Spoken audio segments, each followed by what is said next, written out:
Hey there. I'm excited to announce this to you today. This is what you've been waiting for in your spiritual quest. This is something I've wanted to do for a long time, and I'm finally ready to announce it that it's ready to go. It's the Grief to Growth Community Circle. Now, this is a sanctuary where like-minded souls are united in their journey through grief and towards personal transformation. It's more than just a place. It's a beginning. It's a commitment to growth and understanding. Here you're finding not just a community, but you're entering a circle of trust and depth. You're going to engage with interactive coursework. You'll dive into exclusive podcast episodes and partake in discussions that illuminate the path from mourning to empowerment. This is a realm where every question is honored and every individual's journey is validated. To be part of this exclusive circle, visit us at grieftogrowth.com/community or look for the chat icon at the bottom of every page on the main website. Remember that entry is a privilege because I want to ensure that every member is as dedicated and genuine as you are. You must apply to join, but the journey within is worth every step. So go ahead and join us today. Check it out, grieftogrowth.com/community, and I look forward to seeing you there. Hi there. Welcome to the Grief to Growth podcast. Your host is Brian Smith, spiritual seeker, grief survivor, and life coach. Brian believes that the worst tragedies of life provide the greatest opportunity for growth. Brian says he was planted, not buried, and he's here to help you grow where you've been planted. In each episode, Brian and his guests will share what has helped them to survive and thrive. His sincere hope is that this episode helps you today.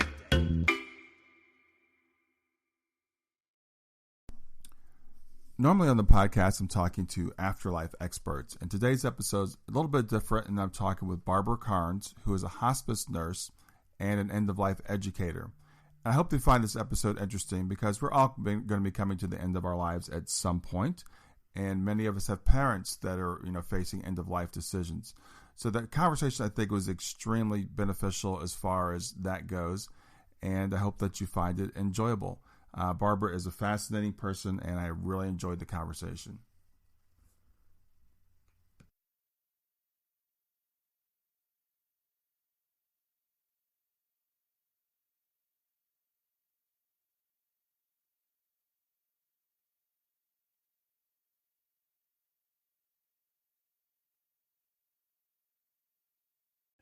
And now, a brief word from our sponsor.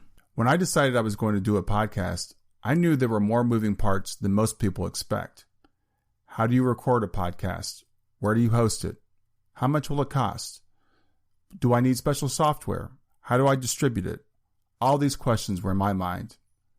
I was all set to go with another podcast hosting company. Then I heard about Anchor. I believe that Anchor is the easiest way to make a podcast. Anchor gives you everything you need in one place. You can use it right from your phone or from your computer. Anchor is not only free, you can even make money from your podcast with no minimum listenership. Anchor's creation tools allow you to record and edit your podcast so it sounds great.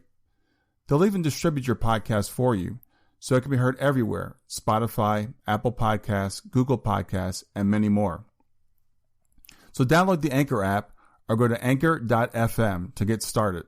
That's Anchor, ANCHOR.FM as in FM radio. And now, back to our episode.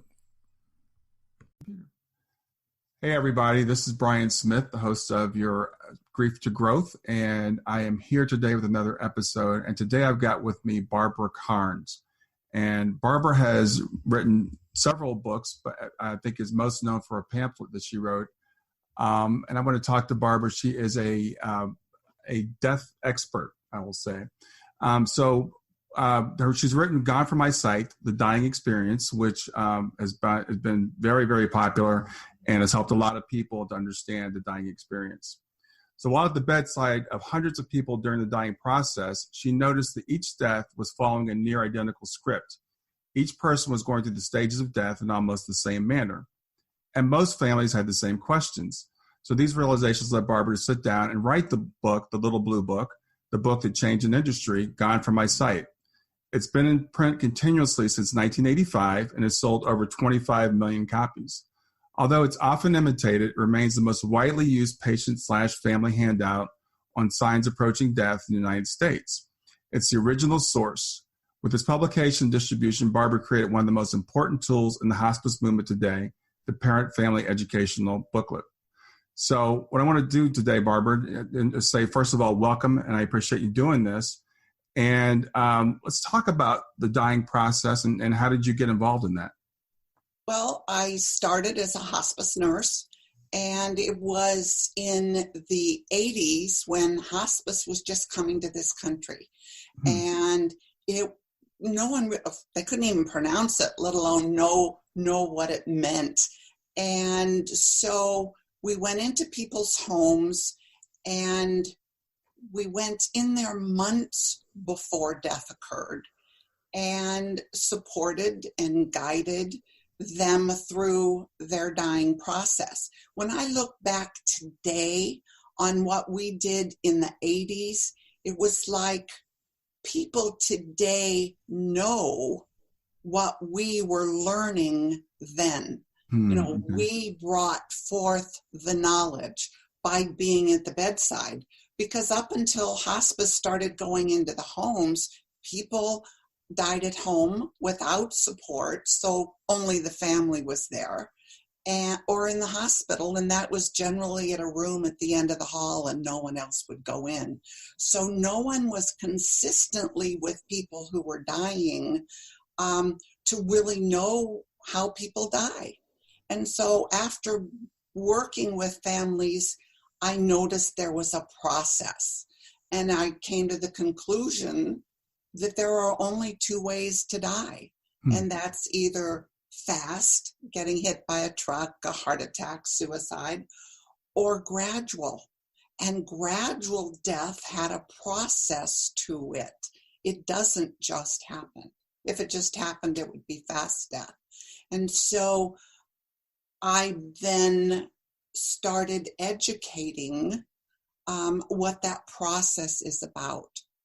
And you can kind of ask a few pertinent questions and pretty well tell if a person has months, weeks, days, or hours to live.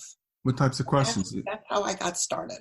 Wow. So you asked the dying person these questions? No, as a professional, I now, and anyone in end of life, looks for certain things. Okay. You talk to the family, you ask questions, but it's observation that will tell you. And it isn't all medical. Dying is not a medical event. Dying is emotional, a communal event, not a medical, and yet we're making it a medical event. So the things you look for evolve around eating, sleeping, and withdrawing.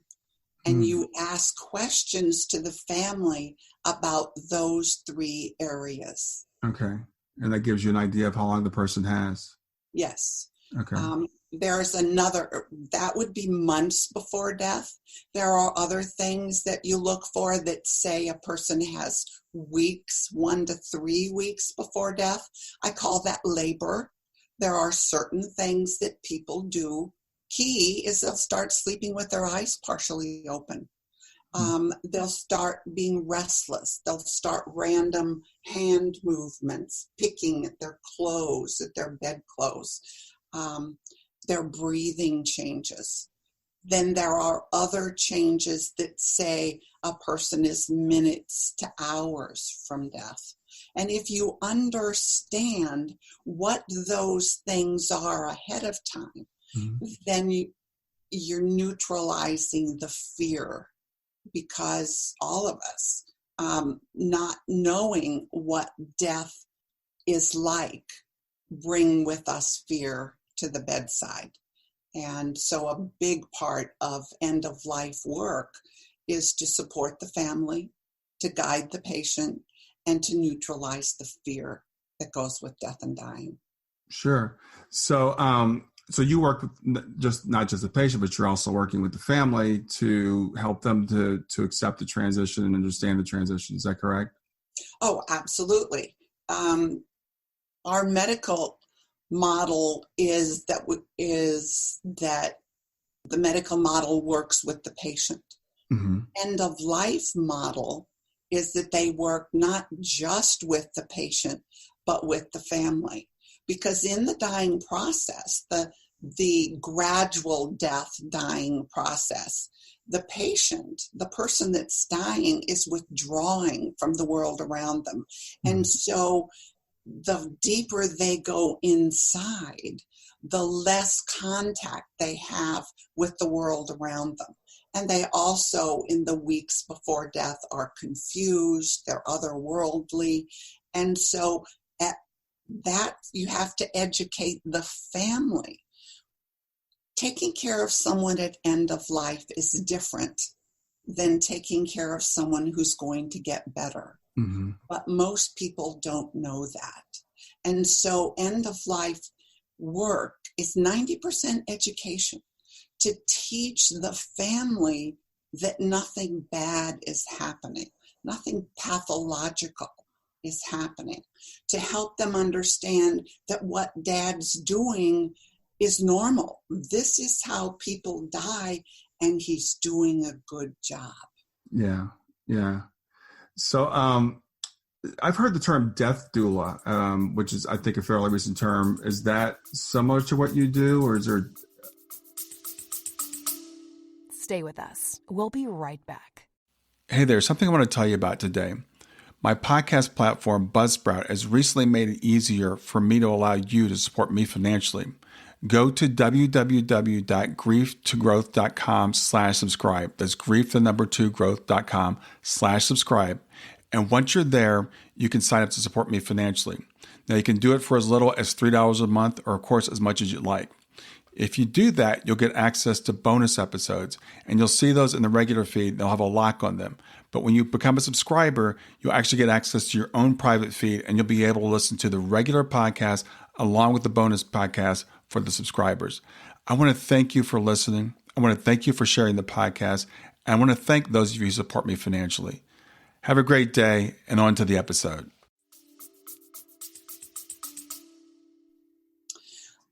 Actually, in the 80s, if you look back at what I did in the 80s as a hospice nurse, it was really what death doulas are doing today.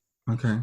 Our goal in the 80s and the 90s was to be with the patient and family at the moment of death. Mm-hmm. That was our goal. Today, because of Medicare, because of insurance, because of a lot of factors, most family members are alone when their loved one dies at home. Mm. And so even if they're on hospice, most of the time they're alone. So that void is being filled by end-of-life doulas. End-of-life doulas are now able to go into the home and be with the family and the patient at the moment of death. Mm-hmm. That becomes their goal. Okay. So your job is to make the transition easier, to make everybody feel more comfortable. And it sounds like you help the family a lot. How much interaction are you having with the patients in terms of helping them make the transition? It depends on when I would get involved. Mm-hmm. If it's months before death occurs, then there's a lot of nurse-patient interaction and talk and support. You let the patient set the pace about what they want to talk about. You look at symptom and control and management, pain management, but you try in the months before death to develop a rapport with the patient, all the time also working with the family. But in the weeks before death, the person who is dying is so removed from their body and from the world around them that there isn't going to be very much interaction at all. And then your whole focus is helping support the family and guiding them through this experience. The same holds true with hours before death. You know, it isn't, people don't die like they do in the movies. Yeah. You know, in the movies, they say something very profound and then Yeah. you know, they're dead. Well, people don't die like that, but we don't know that. And so our work is to guide the family into interaction and know that the person, although they're not going to be responding to you, they can hear you. Yeah. And so there's a lot of interaction that I guide the family through in those hours before death. So do the families, are they ever upset because the person seems to be withdrawing? You know, as you said, I feel like that person, and this is my take on it, they're going into an inner world. I think they're probably preparing to make their transition. Does the family feel like something's wrong there, or does that ever come up? Well, in the months before death, yes, the families think, you know, what's going on? Dad's not, you know, it starts with, in the months before death, the person that's dying isn't interested in their favorite football game, you know, or their team. They're not following it. And gradually they withdraw from what's going on in the world to what's, you know, don't have the church ladies come over. I don't want to visit. And then gradually that person goes completely within. As an end-of-life person, part of my job is to help the family understand this is what's happening. It's not that something's wrong with Dad in him not wanting to follow his football team. Yeah. It's that he's starting to withdraw. He's like disconnecting his threads from this world and building his place in the other world. This world is losing its focus, its importance. And on many levels, this person who is dying is going within. And they're saying, what have I done? Who have I touched? What has life been about? They're processing their life, but it's on an inner level. And so that processing, there's only room for one. Yeah. Yeah. So I assume your book talks about this and helps families understand this, but you mentioned on your website that sometimes people feel some guilt around the way their loved one transitioned and they wish they had known this. So I would assume the book would be helpful to someone even after this has happened to understand the process. Absolutely, because so often the person dies and then the family thinks they're in their grief. They're thinking they did something wrong in taking care of their loved one. And sometimes they think the medical profession did something wrong in taking care of their loved one. By reading on from my site, they can see that there is a process to dying, and they can see, oh yeah, not eating is part of the dying process. I didn't starve Dad to death by not pushing food. You know, and that's a big guilt that people carry, is that they didn't eat and I should have fed them. Yeah. And, you know, that's part of the normal process, is not eating. We eat to live. It's the gas we put in the car to make it run. And if the body's preparing to die, it doesn't want the energy that food brings. And so all by itself, it cuts back and stops eating. You know, it's interesting. My dog, 14-year-old dog, I had to put to sleep a couple of weeks ago, 3 weeks ago, this past Saturday. And she always she put her food down and she would just gobble it all down. And a couple of weeks before she transitioned, she stopped eating as much. And then a couple of days, you know, she wasn't eating. So I made rice for her because I was like, I don't want her to starve. So I just went through this very same thing. It's like, I don't want to starve her. So I think, animals, they have knowledge just like, I think people do. And we have this inner wisdom that you said, that the body's like, why should I eat? I don't need this right now. Well, and animals die the same way that people die, because humans are animals. Mm-hmm. And the body is programmed to die, whether it's human or dog or cat. And so dogs and cats and horses, all animals die the same way in that process if they don't get hit by a car out in the street. Yeah. So I did write a booklet, like gone from my site, called A Place in Your Heart, A Place in My Heart, which is for animals, for people who have to deal with their animal dying. Yeah. They stop eating, they withdraw, they sleep more, all of that, they do just like people. Yeah, it's all part of the process. And I think a big part of your work, of our work, is to help people understand that death is a part of life. That, as you said, we're all programmed to die. I was having a discussion the other day on Facebook with someone, and we were talking about terminal illnesses, and they said that they think we were discussing euthanasia. But the point was, they were saying that should only be available if you have a terminal illness. And I said, we all have a terminal illness. It's called life. But we as a society live in denial of that. So we have a real problem with death, and we push it aside, and we say it's never going to happen to me, or it's going to happen one day. It's always one day.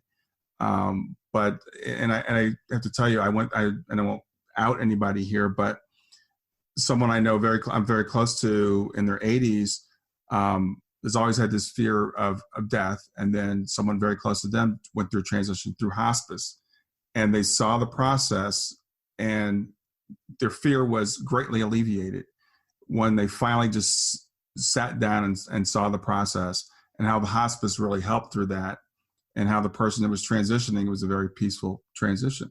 Mm-hmm. So I think we just all have to accept the fact that we're going to go through this, and, let's get through it the best way possible, and understand that, this is why we're programmed. This is all part of the plan. It's very much a part of life. We are born, we experience, and we die. That's the name of the game. And yet, as you said, we live under the illusion that other people die, but certainly not me or anyone close to me. Yeah. And that's the illusion that we carry with us until life hits us in the face and we're dealing with someone close to us dying. Yeah. So I have to ask you, because my beliefs around death are very spiritual, and I know you're a hospice nurse, so your job is to be there for the family and the medical aspect of it largely. But for me, what brings me a lot of comfort is knowing that we are spiritual beings and that we do go on. As you've experienced people going through the dying process, have you noticed that spiritual beliefs make a difference in how easy the transition is? Not really. Okay. You would think that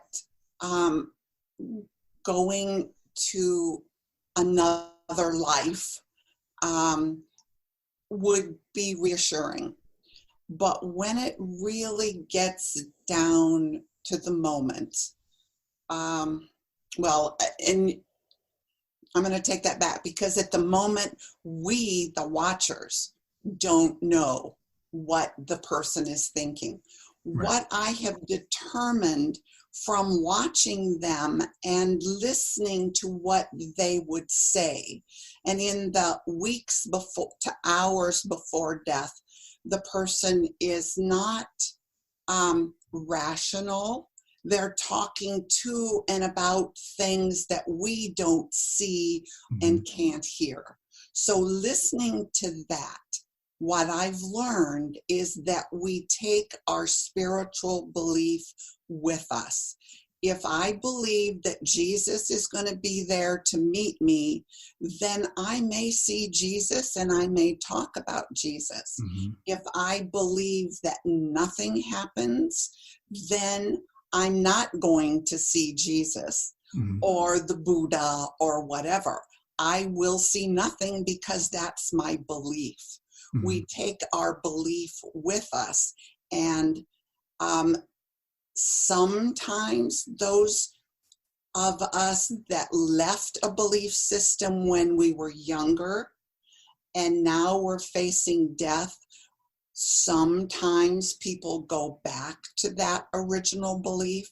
Mm-hmm. But most of the time, we hold on to whatever belief about afterlife and spirituality that we have worked so hard to believe or disbelieve in our living. Okay. Yeah, that's interesting. Yeah, I've heard of experiences. I haven't had them, of course, but I've heard of experiences, as you said, people talking to people that we don't see and reaching out, even physically reaching out to people. And a lot of talk about, and this is from the work of Raymond Moody and Lisa Smart, about, what Raymond Moody calls nonsense, because it's nonsense to us, but it might make sense on a different level. And people talk about traveling and packing for trips. Have you had those experiences? Absolutely. And what I've come to believe is that those people that have gone before us, that have died before us, come to be with us to help us get from this world to the next. I can tell you stories from now till next week that have convinced me we do not die alone. Mm-hmm. There are our loved ones that have gone before us. There are spiritual beings that are there to guide us. You can be on a deserted island and you will not die alone. I think that's so important. So I want to emphasize that point, because I work with a group called Helping Parents Heal. And so we're parents whose children have transitioned.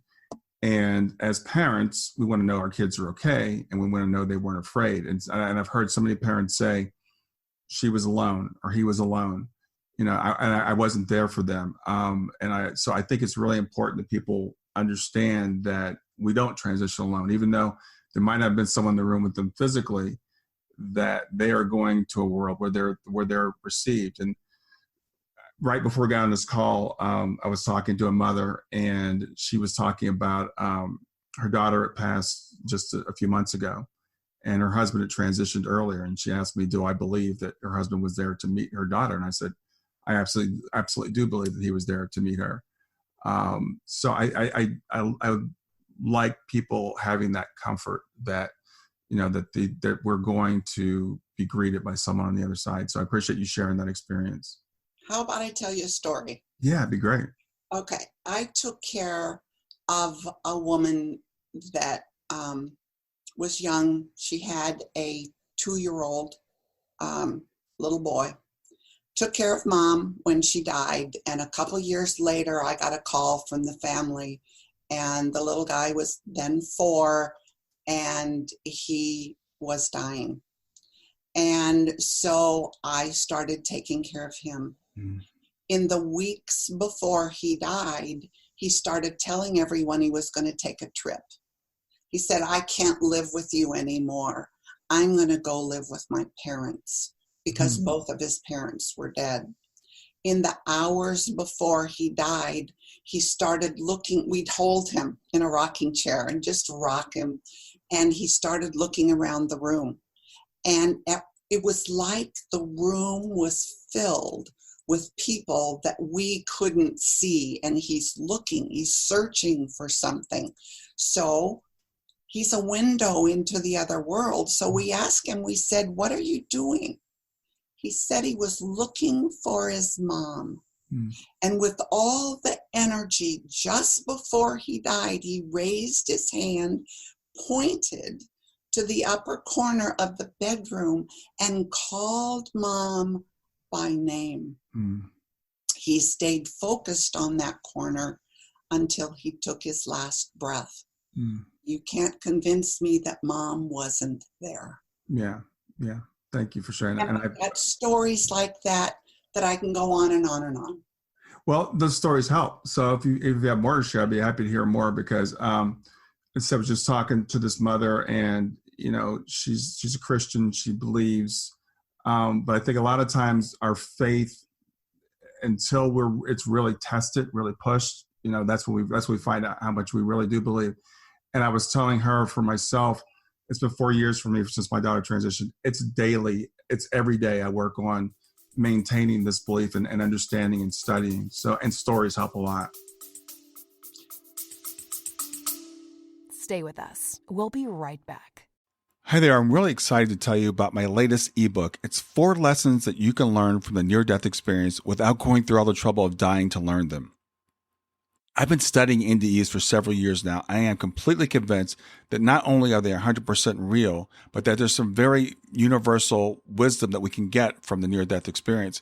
And I've distilled that down in this book into 4 short lessons. And I've also given you all the reasons why I believe the NDEs are absolutely real. So go to www.grieftogrowth.com/NDE lessons to pick it up for free. www.grieftogrowth.com/NDE lessons. I hope you enjoy it.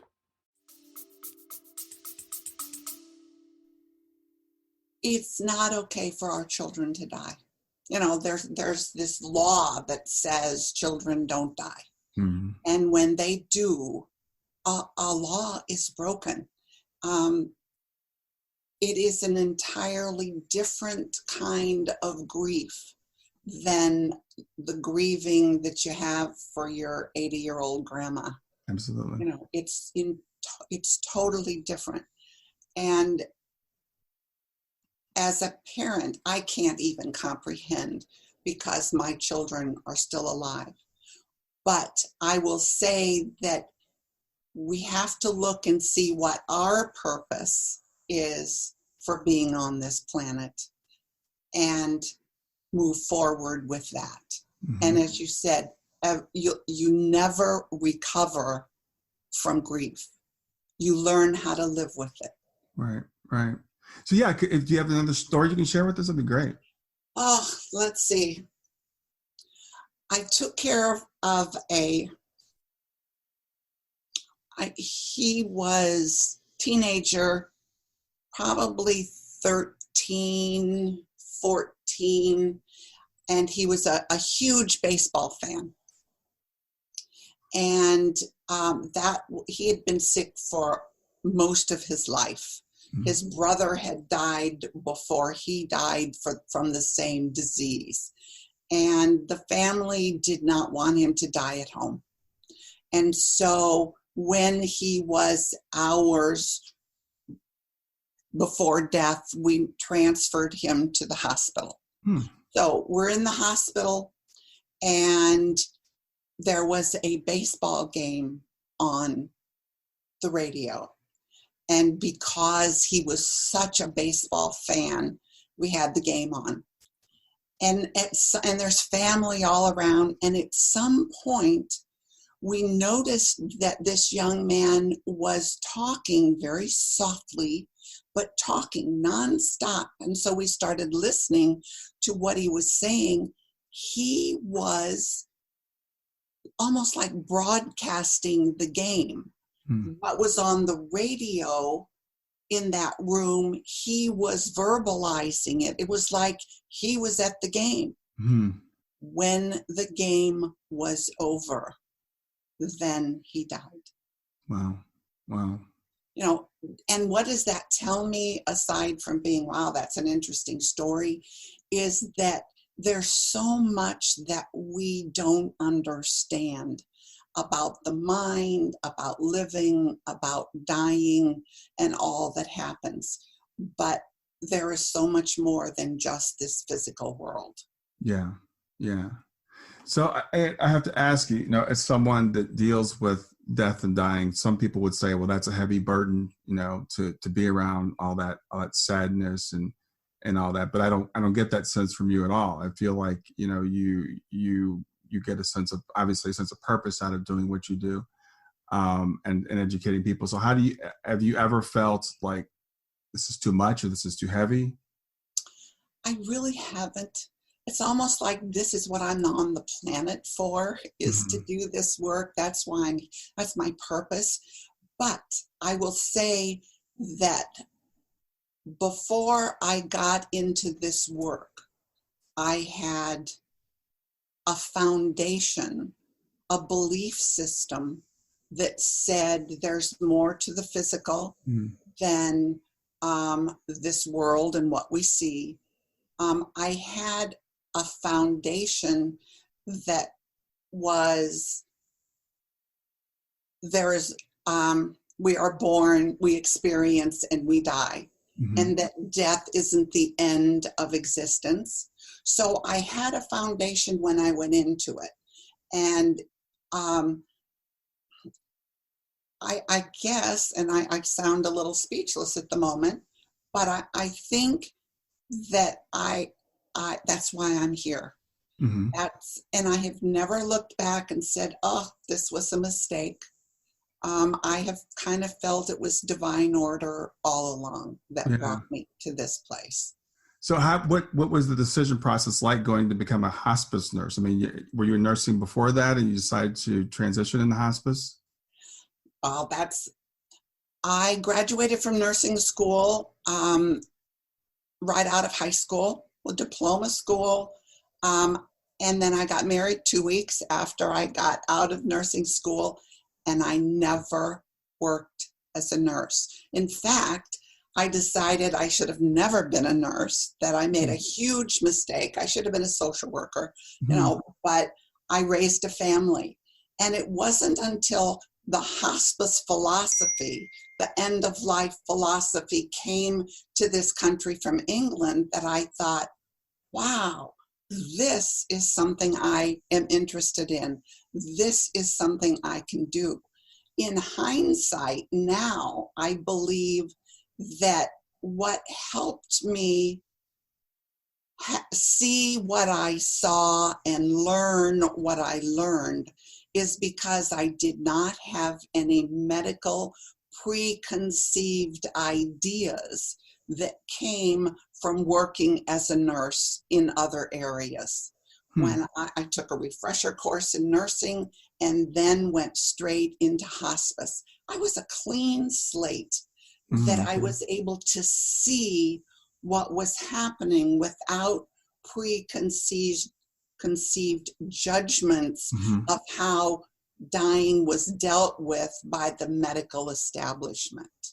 Because hospice in the 80s, when it first got here, it was meeting a need outside of the medical establishment. Right. And so now hospice is different. It's changed. It's gradually become more absorbed into the medical model. It has become more, dying has become more medicalized, which is why the door has opened for end-of-life doulas. Okay, interesting. So you think that as hospitals become more medicalized, has created the opportunity for the end-of-life doulas? Yes. Okay. Definitely. Now, I've heard, and I'm not sure if this is true, but I've heard that more nurses believe in the continuation of life than doctors. And the theory is that nurses are around the dying, whereas doctors are usually kind of away. And so nurses have these stories that, they've seen things like you've seen. Has that been your experience? It's an interesting, I don't know. I have not heard that, but it makes perfect sense to me because medical school teaches science and it really falls short on teaching humanity. Our medical model is focused on diseases that people have, where end of life, and I'm hoping someday other medical professionals will see that we concentrate on people that have diseases. And that's where the humanity is in the people that have diseases.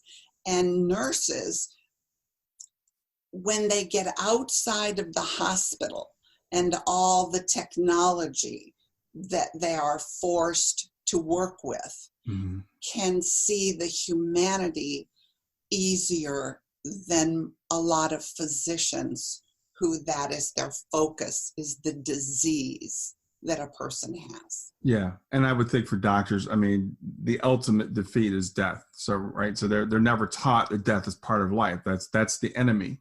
That's the enemy. Yeah. That's the failure. Absolutely. Yeah. But, as we know, it is. And we would like to all live to 85 or 100 or whatever, but that's not the plan for everyone. And we have to figure out, what do we do when we're faced with these situations? And I think it's really, really important that I wrote a book just recently on grief. And one of the things I was saying is, like, most of us don't deal with it until we have to, absolutely have to. And if you're my friend, unfortunately, you have to deal with it because it's a big part of my life. So I was on vacation with some friends last week. We were talking about my book. We were talking about the IANS conference, and we were talking about things like that. And one of my friends shared with me like 3 just amazing stories of precognition, telepathy, whatever, from his childhood. I've known him for like 20 years. And I'm like, it's the first time I've ever heard this from, because we don't talk about it. And so everybody thinks it's rare, that these precognitive things, these telepathic things, they're rare but when you start to talk, when people open up, then we realize there's so much more than what we experience. So I really appreciate what you're doing in terms of sharing this with people to say, hey, there is a whole lot more. Absolutely. And as I said, 90% of end of life is about education. Yeah. It's helping families and the community understand how people die and what's normal about it, to neutralize the fear. Yeah. So your book is obviously done, or your booklet has done fantastic. You've written several other books too. Tell me about the other things you've written. Okay, I started off with writing Gone From My Sight for my families, and as hospice has spent less time with families as death approaches, I wrote a booklet called The 11th Hour, which is a guide on what to do. Gone From My Sight says, here's what's happening when a person is dying. The 11th Hour says, here's what you can do while it's happening.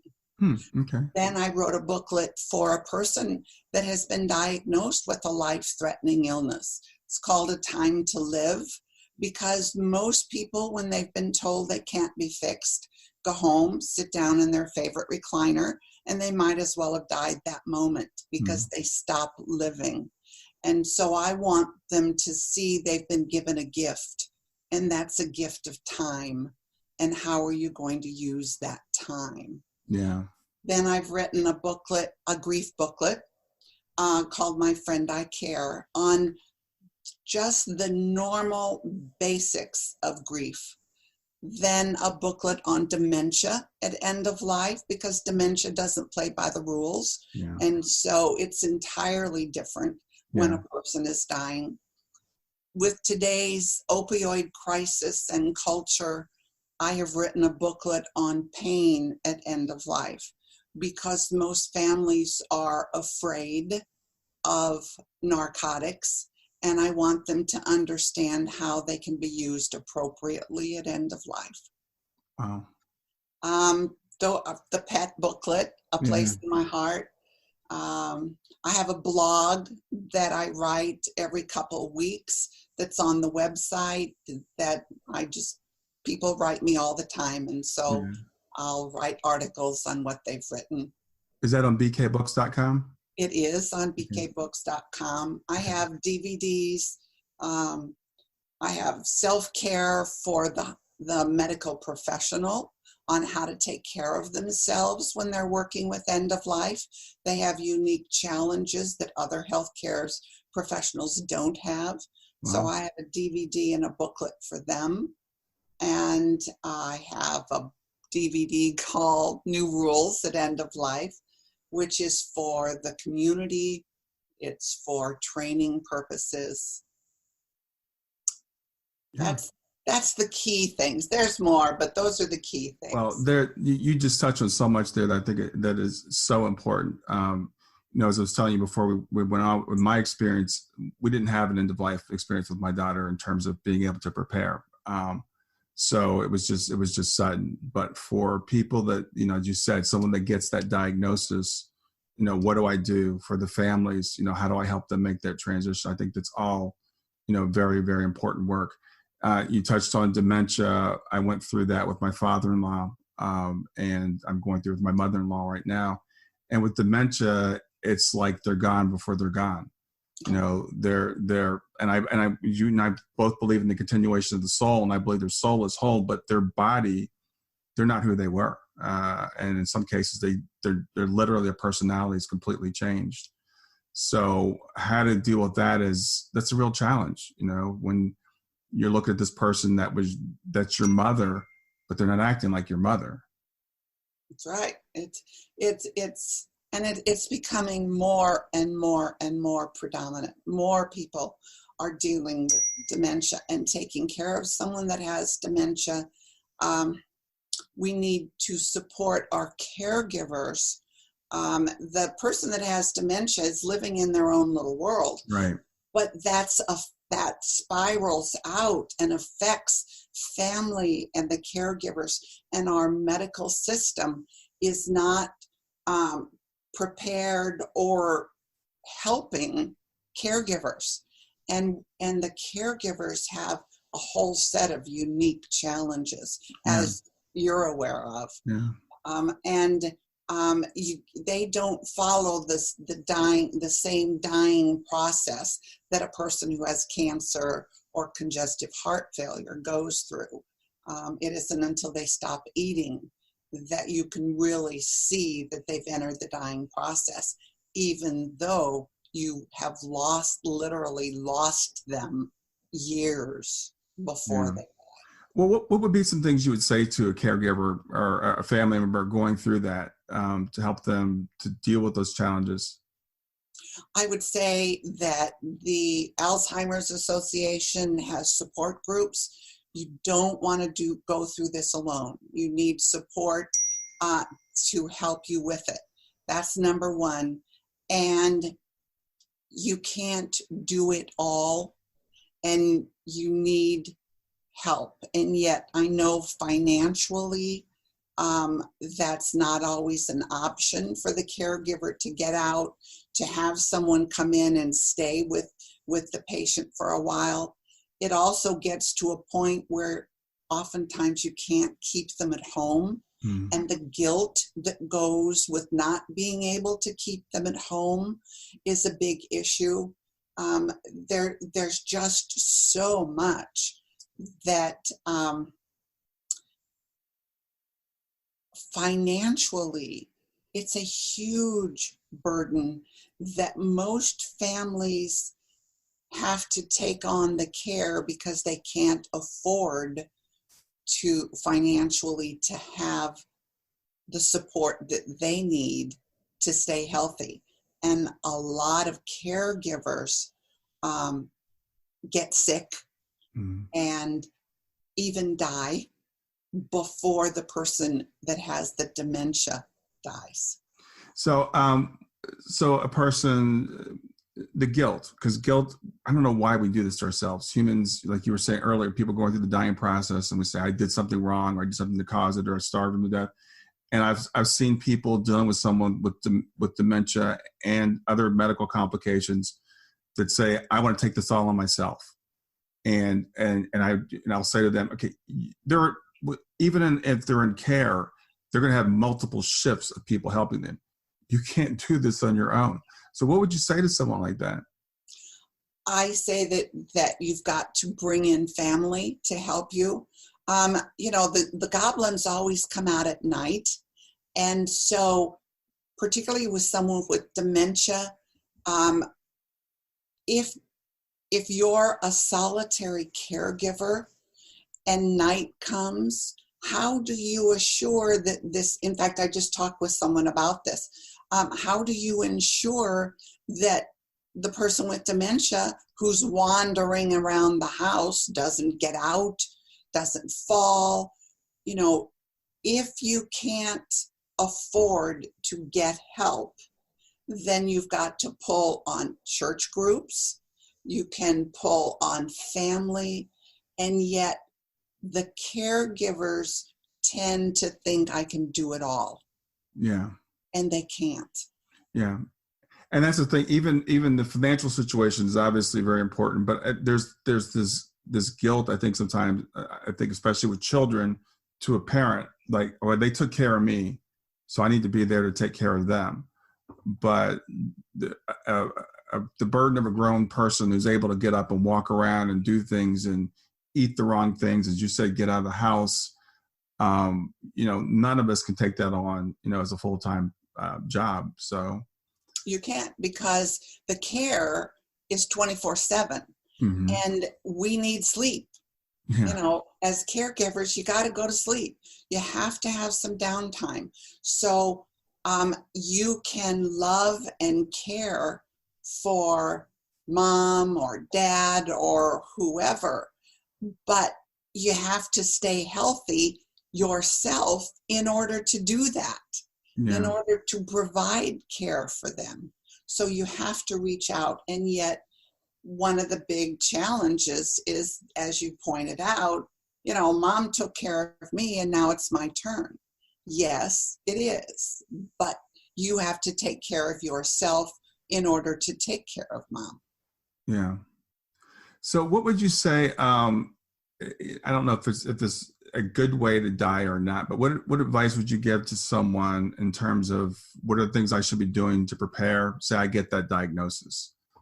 What types of things should I be doing to prepare for my transition? What types of things would you say to family? Just in general, I know you've written tons and tons on this, and I recommend people to get your books, but just what are some general things?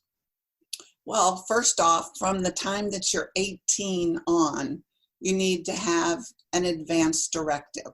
You need to have a living will, because if you don't and something happens to you, you will die the way the medical profession wants you to die, not the way you want to die. And so from the time you're 18 on, and yet most people don't have a living will or an advance directive.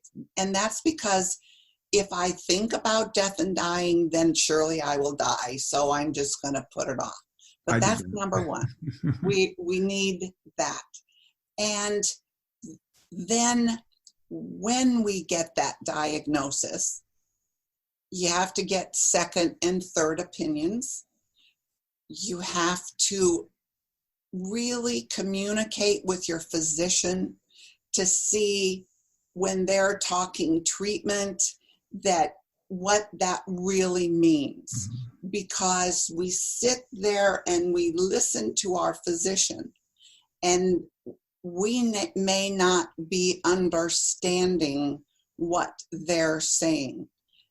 They may talk treatment, and in our mind, that means I'm going to, when this is over, I'm going to be back living the way I was before I got sick. When the physician may be thinking, this treatment may give you 6 months extra. So you've got to make sure to communicate. There are no questions that are silly or stupid. You've got to talk to your physician to make sure you're on the same page. And then when it's determined that you can't be fixed, then figure out where, most of us want to be at home with the cat on the bed, and then think about how you can make that happen. I hear a lot, don't tell mom the doctors can't fix her. We don't want her to lose hope. Well, we live inside of our body, and at some point, every person who's dying knows they're dying. It's no secret. And what you deprive mom of by not sharing and talking about end of life with her is the opportunity to put her affairs in order, the opportunity to say goodbye. And you've really wasted your gift of time. Yeah. I appreciate that. I really appreciate that. I think that makes so much sense. And I feel fortunate that my parents, they're both in the early 80s, have let us know what their wishes are. So we don't have to wonder, and we don't have to have the guilt of, should I pull the plug, a terrible term, or should I terminate, support, or should I not? Do they want a funeral or do they not? Do they want to be cremated or do they not? And I think it's important to have those conversations. And You were talking about people avoid the living will. It was until I had both my children and I was sitting down with my financial planner and he forced me to do a will that I went through that, because no one wants to think about those things. Right. But my daughter was 15 when she passed. And so I was suddenly sitting here having to make these decisions, like, what would she want me to do? I was just fortunate. And I don't think it was fortunate. It was an act of God, or whatever you want to call it, synchronicity. A couple weeks before she passed, she was playing with her cousins and she said she wanted to be cremated and buried under a tree.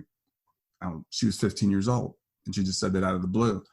And when we went to talk to my other daughter about what we should do with her remains, she said, well, Shayna told me, we made the decision, my wife and I had, and we went to my other daughter. She goes, that's okay, because Shayna said that's what she wanted to do. But that's rare, for a 15-year-old. But as adults, take that burden off of your family. Don't leave that to them. Let them know what your wishes are. Absolutely. Absolutely.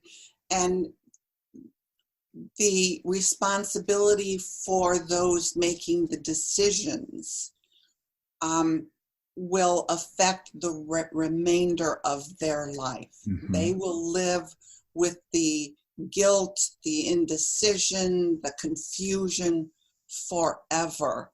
And as parents, we don't want to do that to our adult children. Yeah. As parents, we want our adult children to figure out how to go on living without us. And so we need to make those advanced planning and the living wills. Yeah. And have a durable power of attorney. Yeah. Durable power, medical power of attorney. Yeah. Yeah. I think that's very important. Well, I really have enjoyed meeting you today and talking with you. I want to talk about your website. It's BK as in Barbara Karnes books.com. That's books with an S. Sounds like you've got some fascinating books and educational materials there. So I want to encourage people to go take a look at those and to, do what we all need to do to plan for our eventual, I hate the word demise, but our departure, and take that burden off of other people. And I want to say thank you for what you do. I think it's really, really important work. And as you said, I think that's, you're fulfilling your purpose of being here. It was very nice meeting you, Brian. All right. Thank you. Uh-huh. Well, that's it for another episode of Grief to Growth. This is your host, Brian Smith. I want to thank you for joining me today. I hope you enjoyed today's episode. Feel free to reach out to me anytime at www.grieftogrowth.com. That's www.grief2growth.com. And you may know I am a life coach and grief partner. So if you'd like to schedule a free half-hour consultation and see how we might work together, you can do that on my website at grieftogrowth.com. Thanks a lot and have a wonderful day. Hi there. I hope you enjoyed this latest episode of the podcast, and I'd love to hear your thoughts. What questions came up for you? What did you like about it? What didn't you like about it? I invite you to visit us at grieftogrowth.circle.so. That's growth2growth.circle.so to continue the conversation with me and with other listeners. It's a space to sound off, to share reactions, and to go deeper into the topics from the show.